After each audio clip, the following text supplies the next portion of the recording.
नमस्कार मित्रांनो, रात्रीची नगरी या मराठी सत्यकथेच्या चॅनलमध्ये मी राजेश पाटील आपल्या सर्वांचं मनापासून स्वागत करतो. मित्रांनो, आज तुमच्यासमोर मी जी कथा सादर करणार आहे त्या कथेचं नाव आहे मित्राची बायको वैशाली. मित्रांनो, तुम्हाला ह्या कथेचं नाव ऐकून माहीत झालं असेल या कथेमध्ये मी तुम्हाला काय सांगणार आहे. तर आता तुमची जिज्ञासा जास्त वाढीला न लावता या कथेमध्ये काय घडलं, काय नाही, काय होती कथा, हे सर्व काही तुमच्यासमोर मी जशास तसं माझ्या शब्दामध्ये वर्णन करणार आहे. ही कथा माझ्या आयुष्यात घडलेली खरी घटना आहे. त्याच्यामुळं कुठं काही चुकत असेल तर मोठ्या मनानं माफ करा. काही चुकलं असेल तर कमेंट करून कळवा. आणि हो मित्रांनो, ही कथा माझी स्वतःची असल्यामुळे ही कथा तुम्हाला इतरत्र कुठेसुद्धा ऐकायला, पाहायला किंवा वाचायला अजिबात मिळणार नाही. त्याच्यामुळं तुम्हाला आपल्या चॅनलवरती अशा प्रकारच्या कथा ऐकायला मिळणार आहेत. म्हणून आपल्या चॅनलला सबस्क्राईब करा, कथेला लाईक करा, सर्व काही मोफत आहे. मित्रांनो, आज मी तुमच्यासमोर माझ्या मित्राची बायको वैशाली हिच्याबद्दलचं सर्व काही सांगणार आहे. तिच्यासोबत माझा कसा कार्यक्रम झाला, मी तिला कसं छापलं, हे सर्व काही मी तुमच्यासमोर सांगणार आहे. मित्रांनो, माझ्या एक संदीप नावाचा मित्र होता. त्याच्या बायकोचं नाव वैशाली. आता तसं बघितलं तर मी आणि संदीप अगदी खूप वर्षापासून एकत्र राहत असू. कॉलेजला असताना पण आम्ही दोघेजण क्लासमेट होतो. परंतु त्याच्या घरच्यांनी थोडंसं लवकरच त्याचं लग्न करून दिलं. आणि तसं बघितलं तर हा जो संदीप नावाचा प्राणी होता हा थोडासा थंड डोक्याचा, थंड रक्ताचा. त्याच्या वडिलांची तब्येत नेहमी बिघडायची आणि त्याच्या आजीची पण तब्येत नेहमी बिघडलेली असायची. त्याच्या आजीनं खूपच आग्रह केला, माझे डोळे झाकण्याच्या अगोदर पोराचं लग्न करून टाका, मला बघू द्या सून कशी आहे ती, माझ्या नाताचं लग्न करून टाका, माझी नात सून बघायची माझी खूप इच्छा आहे, मी मरण्याच्या अगोदर तिचं तोंड बघू इच्छिते, असं आजी वारंवार बोलू लागली होती. त्याच्यामुळं आता काही का असेना त्याच्या वडिलांनी आणि त्याच्या आईने त्याच्यासाठी पाहुणे बघायला सुरुवात केली. गावापासून एक 8 किलोमीटर दूर असलेल्या जवळच्याच एका खेडेगावातली वैशाली. तसं बघितलं तर घरातून थोडीशी गरीब, परंतु संस्कार मात्र खूप छान. वैशालीचे वडील शेतमजूर होते. तिची आई हाऊसवाईफ, घरगुती कामे करणार. कधीमधी लागलं तर तीसुद्धा शेतात जायची नवऱ्याची मदत करायला. तिचा नवरा शेतमजूर म्हणलं की तो वेगवेगळ्या लोकांच्या शेतामध्ये कामाला जायचा. आणि ही वैशाली जेमतेम 8वी 10वीपर्यंत शिकलेली. घरामध्ये 18-20 दारिद्र्य, जर काम केलं तरच खायला मिळणार. परंतु एवढी अडचण, एवढी बंडाळ असूनसुद्धा वैशाली अजिबात वाया गेली नाही किंवा ती चुकीच्या मार्गाला गेली नाही. तिच्यावरचे तिच्या आईवडिलांचे संस्कार खूपच भारी.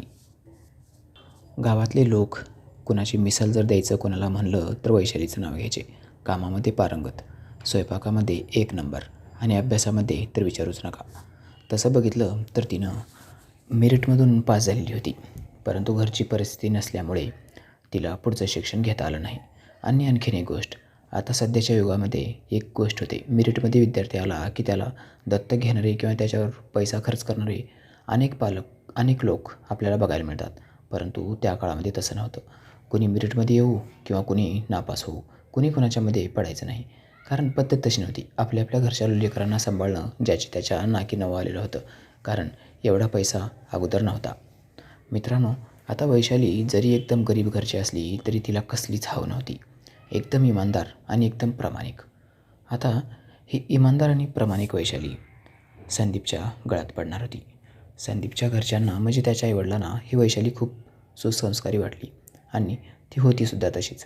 तिच्या आईवडिलांचं बोलणं, त्यांचं राहणीमान, त्यांची विचारसरणी सर्व काही संदीपच्या आईवडिलांना पटलं. आणि शेवटी एकदा बार उडून द्यायचं ठरलं. देणं घेणं तर काही नाहीच, कारण देणार तरी काय देणार. जे लोक खायला स्वतःच्या घरामध्ये ज्यांना खायला मिळत नाही ते दुसऱ्याला काय देणार, असा विचार करून वैशालीच्या आईवडिलांनी त्यांना सांगितलं, आम्ही फक्त मुलगी आणि नारळ देणार आहोत, बस, आमची ऐपत नाही याच्यापेक्षा जास्त काही द्यायची. मग संदीपचे आईवडील पण काही कमी नव्हते. त्यांच्याकडं भरपूर संपत्ती होती, इस्टेट भरपूर, शेती स्वतःची, घरी गाडी, बैल, सर्व काही व्यवस्थित. त्याच्यामुळं संदीपच्या वडिलांनी वैशालीच्या वडिलांना सांगून टाकलं, मला तुमच्याकडून कसलीच अपेक्षा नाही, ते नारळसुद्धा आम्ही घेऊन देतो, तुम्ही फक्त तुमच्या हातानं आमच्या हातात घाला, फक्त आम्हाला तुमची मुलगी पाहिजे बस, बाकी देवानं आम्हाला भरपूर काही दिलं आहे. आता विचार एकदा पटले की बस, बाकी काही लागतच नाही ना. कशाला हे करायचं आहे, हाव करायचीच नाही, असं संदीपच्या वडिलांचं मत. आता मी संदीपचा खास मित्र असल्यामुळं संदीपच्या आईवडिलांचा स्वभाव मला एकदम परफेक्ट माहीत होता. ते कसे वागतात, काय कसे बोलतात, काय करतात, मला सर्व काही एकदम व्यवस्थित त्यांच्या घरातली सर्व गोष्टी काडीना काडी माहीत होती. शेवटी एकदा तारीख ठरली आणि त्यांचा साखरपुडा फिक्स झाला. आम्ही कॉलेजचे मित्र संदीपच्या लग्नाला म्हणजे त्याच्या साखरपुड्याला गेलो. साखरपुड्याला गेल्यानंतर तिथं असं ठरलं की आता साखरपुड्यामध्येच आटपून घेऊत, कशाला खर्च करायचे. सर्व काही देणं घेणं तर एकमेकाला पटलं होतं. देण्या घेण्याचा विषय काही नाही, म्हणजे मग फक्त मुलगी द्यायची. मग संदीपचे वडील म्हणाले, तुमच्याकडून आम्हाला काही अपेक्षा नाही, फक्त मुलगी पाहिजे. मग हे साखरपुडा आमकं डमकं असे सॉंग कशाला करायचेत. आम्ही डायरेक्ट जसं की आता जे लोक म्हणतात ना त्याला गेट किंग, आम्ही डायरेक्टच साखरपुड्यामध्येच मुलगी घेऊन जातो. आम्हाला मुलगी पटली आहे, त्याचा स्वभाव पटला आहे आणि मुलीलासुद्धा मुलगा पटला आहे. सर्व गोष्टी व्यवस्थित झाल्यात. मग कशाला टाईमपास करायचा आहे. आज पण घेऊन जाणार आहोत आणि उद्या पण घेऊन जाणार आहोत. संदीपच्या वडिलांचं म्हणणं संदीपच्या आईला पटलं. मग ती म्हणाली, हो बरोबर आहे, माझं पण तसंच मत आहे. परंतु तिच्या आईवडील विचारून बघा, मुलीच्या आईवडिला जर विचारलं, त्यांनी जर हो म्हणले, त्यांचा होकार असेल तर मग आपल्याला काही अडचण नाही. मुलीचे आईवडील म्हणजे वैशालीचे आईवडील म्हणाले, आम्हाला आता नको म्हणायची काही हौस नाही ना, आम्ही कशाला आडवे येऊ. तुम्हाला जर पटलंच आहे आणि तुम्हाला असंच घेऊन जायचं आहे तर ठीक आहे, घेऊन जा. मग परंतु एक गोष्ट आहे, तुम्ही जी काही रीतरिवाज करणार आहात, मंडप वगैरे, तुमच्याकडं जे काही करायचं आहे ते करा. त्यांनी सर्व काही कबूल केलं आणि त्या दिवशीच निघाले सगळेजण. कुठे? इकडे संदीपच्या घराकडे, म्हणजे आमच्या गावाला. मग आम्ही नवरी घेऊन सर्वजण आलो. जे काही साखरपुड्यासाठी आलेले लोक होते ते डायरेक्ट इकडेच आले. दुसऱ्या दिवशी, त्या दिवशी ज्या दिवशी आम्ही तिथं लग्नाच्या घरून इकडे आलो त्या दिवशीच इकडं मंडप टाकण्यात आला होता संदीपच्या घरासमोर. मग तिथे एकदम पाहुण्यांची बसायची व्यवस्था, राहायची व्यवस्था, सर्व काही त्याच्या वडिलांनी एकदम VIP पद्धतीमध्ये केलं होतं. दुसऱ्या दिवशी खूप मोठं स्टेज आणि खूप मोठं मंडप टाकलं आणि तिथं वाजत गाजत एकदम लग्न झालं. वैशालीचे आईवडील लग्नाला हजर होते. त्यांनासुद्धा वाटलं नसावं की फक्त साखरपुड्यामध्ये मुलगी त्यांनी घेऊन आलीत, परंतु एवढं मोठं लग्न लावून देतील असं त्यांना वाटलंच नाही. जवळजवळ आजूबाजूचे 10-12 खेडेगावचे लोक त्यांच्या जेवणाला आले होते. लग्न असं की एक नंबर, मुलगा आणि मुलगी एकमेकाला पसंत आहेत, बस हीच खुशी सर्वांना होती. मग शेवटी एकदा लग्नाचा बार उडाला आणि सगळेजण आपापल्या जबाबदारीतून पार पडले. आता जी पहिली रात्र होती ती पहिली रात्र पण अशी तशीच गेली, कारण सगळे खुश, कोणाला काही अडचण काही नाहीच. आता आपल्याकडं पद्धत असते, देवदेव झाल्याशिवाय बाकी नवरा नवरी एकत्र येत नाहीत. मग संदीपचं पण तसंच होतं. संदीप चांगल्या खात्यापित्या घरातला असूनसुद्धा त्याची बॉडी म्हणजे शरीरयष्टी एवढी काही दृढ नव्हती किंवा एवढी काही परफेक्ट नव्हती. तो काडीमोडीचाच होता. घरातून एवढं सगळं ऐश्वर्य आहे, पैसा पाणी सर्व गोष्टी, तरीसुद्धा पोराची प्रकृती का सुधरत नसेल असं त्याच्या वडिलांना खूप वाटायचं. परंतु वाटून काय होणार, त्याची प्रकृती जर सुधरतच नसेल, त्याची बॉडीच तशी असेल, डॉक्टरांनीसुद्धा सांगून टाकलं होतं त्याची प्रकृतीच तशी आहे, त्याला खाऊ पिऊ घालून काहीच उपयोग नाही. त्याच्यामुळं त्याची बॉडी बनवायची किंवा बाकीचा खर्च करायच्या नादाला तुम्ही लागू नका, जे काही आहे ते गोड मानून घ्या. शेवटी संदीपच्या वडिलांनी सोडून दिला नाद आणि आता ते आहे त्याच्यातच गोड मानून घेत होते. वैशालीनेसुद्धा संदीपला पसंत केलं. वैशालीची आणि संदीपची जोडी एकदम परफेक्ट वाटत होती. तीसुद्धा एकदम काडीसारखी नाजूक हाडकोडी होती. त्याच्यामुळं संदीपचं आणि तिचं ते दोघे त्यांचा जोडा जो होता तो एकदम परफेक्टपणे शोभत होता. मित्रांनो, लग्न झाल्यानंतर दुसऱ्या दिवशी आम्ही त्याचे काही खास मित्र, जवळजवळ आम्ही 3-4 आणि त्याच्या घरचे असे आम्ही 5-7 जण लोक देवदेव करण्यासाठी निघालो. देवदेव करण्यासाठी आता नवरीसोबत पण करवली असतात आणि नवऱ्यासोबत पण. मग वैशालीसोबत तिच्या मैत्रिणी, एक दामिनी, एक केतकी आणि एक काहीतरी शीतल स्वाती असं काहीतरी नाव होतं, अशा दोघी तिकडच्या तिच्या मैत्रिणीसोबत आल्या होत्या. गाडीमध्ये बसायचं म्हणल्यानंतर एकमेकाच्या तर कोणाच्या जवळ बसावंच लागलं. मी थोडंसं पाठीमागच्या बाजूला होतो. माझ्या बाजूला एक शीतल नावाची मुलगी बसली होती. त्या मुलीच्या बाजूलाच मी होतो आणि आता प्रवास म्हणलं की धक्काबुक्की होणारच. एकमेकाचं अंग एकमेकाला चिटकत होतं. गाडीमध्ये जरा दाटण झाली होती. जरा गर्दी जास्त असल्याने आम्ही एकमेकाला घट्ट खेटून बसलो होतो. असं बसायची माझी तरी इच्छा नव्हती, परंतु संदीपची आई म्हणाली, अरे राजेश बस ना, आता सर्व काही आपल्या घरातलंच आहे, बाहेरचं कोण आहे इथं. त्याच्यामुळं जरा एकमेकाच्या अंगाला अंग लागलं तर काय फरक पडणार आहे. तू काही बाहेरचा नाहीस किंवा आम्ही पण काही बाहेरचे नाहीत. त्याच्यामुळं मोकळ्या मनाने एकदम बिनधास्त राहा. जशी गाडी गावाच्या बाहेर निघाली तसं गाडीनं वेग घेतला. गाडीला गती आली. गाडी एकदम जोरात धावू लागली. जसं एखादा खड्डा आला, गाडी आदळली की वैशाली मागे वळून बघायची आणि शीतलला म्हणायची, शीतल नीट बस. आता ती जरी नवीन नवरी असली तरी एकदम खुल्या स्वभावाची होती. एकमेकाला बोलत गप्पा गोष्टी करत असं चालू होतं. मग शेवटी शीतल तिला म्हणाली, अगं तू सारखं सारखं माझ्याकडेच का बघतेस? तसं ती लगेच म्हणाली, माझे मिस्टर आहेत ना संदीप, ह्यांनी सांगितले ते तुझ्याजवळ बसलेले ह्यांचे खास मित्र आहेत, त्यांची जरा खास सोय कर. आता सर्व बसलेले प्रवासी म्हणजे आमचे नातेवाईक हसू लागले. मग संदीपला मी इकडून टोमणा मारला, काय रे तू तुझं तुझं बघ ना, कशाला तू आमचा विचार करतोयस? आमचा धक्काधक्की होऊ दे का ना आणखीन काय होऊ दे, तू आमच्याकडे कशाला लक्ष देतोयस? बघ ना, आता चांगली सोन्यासारखी बायको आली आहे, तिच्याकडे बघत राहा, इकडे कशाला बघतोयस? आणि माझा विचार करू नकोस. आपण जरी क्लासमेट म्हणून 4 वर्ष सोबत राहिलो असलो, एका खोलीमध्ये राहिलो असलो, तरीसुद्धा आता माझ्यापेक्षा तुला जास्त जीव लावायचा आहे तो वहिनीवर.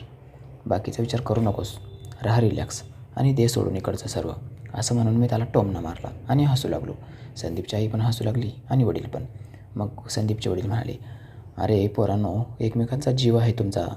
मग म्हणलं असेल त्यानं काहीतरी, कशाला तू मनावर घेतोस? मी म्हणलो, हो ना काका, बघा ना कसं बोलते ती. आता आपली आपली बायकोजवळ आहे, तिच्याजवळ बसायचं का गपगुमान? इकडं तिकडं कशाला डोळे पोटरायचे?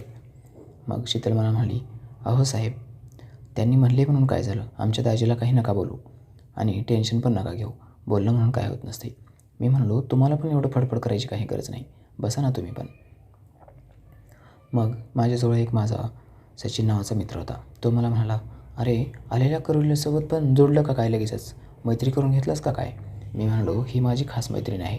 जवळजवळ 15-20 वर्षापासून ही माझी मैत्रीण आहे आणि पुन्हा गाडीमध्ये हाशा पिकला. कारण आता 15-20 वर्षाच्या अगोदर हिची माझी मैत्री म्हणतात, तिचं वय किती असेल आणि माझं वय किती असेल? मग संदीपचे वडील म्हणाले, तू काय जन्माच्या अगोदर तिथं जात होतास की काय? मग सर्वजण पुन्हा हसू लागले. असं गप्पा गोष्टी करत करत कसं तरी आम्ही ज्या देवाला जायचं होतं तिथंपर्यंत जाऊन पोहोचलो. तिथं पोहोचल्यानंतर संदीप आणि त्याची बायको पुढं पुढं, त्याच्या पाठीमागं आमचा सचिन नावाचा मित्र, त्याच्यासोबत पण एक करवली होतीच आणि सगळ्यात शेवटला मी, माझ्यासोबत शीतल आणि बाकीचे जे लोक होते घरातले नातेवाईक मंडळी, आई वडील, त्याची आजी, आणखीन कोणी, हे सर्वजण पुन्हा आमच्या पाठीमागं. मग हळू जात जात संदीप आणि मी एका क्षणाला जवळ आलो. संदीप हळूच मला म्हणाला, माझ्या मेहुणीला पटवू नकोस हां. मी म्हणालो, काय आबे, लग्न झाली तुझं, बघ तुझं तुझं, इकडं कशाला लक्ष देतोस आता? आणि कोण कोणाला पटवलं इकडं लक्ष नको देऊ, बघ तू तुझं तुझं. मग तो लगेच म्हणाला, माझी तर सोय झाली यार. मग मी म्हणालो, तुझी सोय झाली म्हणून तू माझी सोय करणार नाहीस का? इथं पण सेटिंगच लावायचा विचार आहे का? अबे आता ही तुझी बायको आहे, तुझी मेहुणी आहे, नातेवाईक आहेत, धरून लई मारतील बे, जरा गपचीप बस. मग तो हसू लागला. संदीपची आई म्हणाली, काय रे दोघांमध्ये खुसूर फुसूर काय चालू आहे? मला पण सांगा ना, तर थोडं जरा जोरात बोला, म्हणजे तुम्ही जे बोलतायत ना ते माझ्या पण लक्षात येईल आणि तुमचा कशाबद्दल हाशा पिकला आहे हे मला पण समजेल. मग त्याचे वडील म्हणाले, संदीपचे वडील म्हणाले, अगं तू कशाला लक्ष देतेस? आहेत पोर सोराडगी, बोलू दे त्यांना, असेल त्यांचं काहीतरी, पोरं पोरी बोलत आहेत म्हणून काहीतरी थट्टामस्करी करत असतील, आपण कशाला त्याच्यामध्ये ढवळाढवळ करायचे? जा रे पोरांनो, करा मजा, बोला, हिंडा फिरा. आम्ही ज्या देवाला गेलो होतो तिथं खूप मोठा डोंगर होता. आता तसं बघितलं तर हे सगळे देव डोंगरातच असतात. त्या डोंगरावर आम्ही थोडं फिरू लागलो. वैशाली खूपच नाजूक होती. मग संदीप तिला म्हणाला, तुला जर ऊन लागत असेल ना तर तू आई पप्पाजवळ इथंच बस, मी दर्शन करून येतो. मग सगळेजण हसू लागले. अबे तुझं लग्न झालं आहे, मी परत म्हणालो. आता बायकोला इथं ठेवून काय एकटाच तिकडे जाऊन पाया पडून येणार आहेस काय? माझ्या बोलण्यावर सगळे हसू लागले. मी मुद्दाम गावंढळ भाषेत बोलत होतो. मग वैशाली म्हणाली, भाऊजी बघा ना कसं बोलतायत ह्यांना. मग मी म्हणालो, हो तो तसाच आहे, तुम्ही नका टेन्शन घेऊ वहिनी साहेब, मी आहे ना. मग काही वेळ देवाची चर्चा चालली. आम्ही हळूहळू त्या डोंगरावर चढू लागलो. आता इथून पण सिक्वेन्स तसाच होता. सचिनच्या सोबत एक दुसरी, तिला काय म्हणतात ते, करवली आणि माझ्यासोबत शीतल नावाची करवली, असं आम्ही तिघंजण एका पाठोपाठ एक चालू लागलो. आणि आमच्या पाठोपाठ आमचे काही नातेवाईक मंडळी होते ते पण येऊ लागले. शेवटी तो एकदा डोंगर चढला. त्या डोंगराच्या मधामध्ये म्हणजे थोडंसं पुढे गेल्यानंतर मी शीतलला म्हणालो, तुला जर चढायला जर अडचण होत असेल तर उचलून घेऊ का? ती माझ्याकडे राग बघू लागली आणि लगेच म्हणाली, डायरेक्ट अरे तुरे बोलतोस? मी म्हणालो, मग काय झालं, तू काय काकू आहेस का लई मोठी लागून गेलीस? तू पण माझ्या एवढीच आहेस. आता पाहुण्यारावळत कशाला हे करायचं म्हणून मी आवाजावर बोलत होतो. आता कोण आहे तर पाहुणे रावळे, सगळं आपलं आपणच आहे, पोराडगे. मग तू पण मला तसंच बोल ना, मी तर तुला कुठं म्हणतो आहे मला आव बोल म्हणून. मग संदीप पाठीमागे वळला आणि म्हणाला, अरे का भांडणं करतायत, काय झालं आहे? मी म्हणाला, बघ यार तुझी मेहुणी भांडणं करते माझ्यासोबत. मग ती म्हणाली, मी कशाला भांडण करू, हेच माझ्यासोबत जोडले आहेत महाशय. मग वैशाली म्हणाली, अगं अरे भांडण करू नका, चला गपचिप. झालं, आला देव आता जवळ, बघा ते दिसते मंदिर. असं आम्ही शेवटी मंदिराजवळ जाऊन पोहोचलो. मित्रांनो, इथंपर्यंतचा तर प्रवास व्यवस्थित झाला. परंतु आता पुढं काय घडलं, ही कथा एकदम सत्य असल्यामुळं जशाच तशी मी माझ्या शब्दात वर्णन केली आहे. त्याच्यामुळं तुम्ही नाराज होऊ नका. तुम्हाला जे काही पाहिजे ते ह्या कथेमध्ये मिळणारच आहे. हो, नक्की मिळणार आहे. आणि तुम्ही ज्यासाठी कथेवर येतात ना, ते पण तुमचं समाधान होणार आहे. Bye bye. भेटूया कथेच्या पुढील भागामध्ये.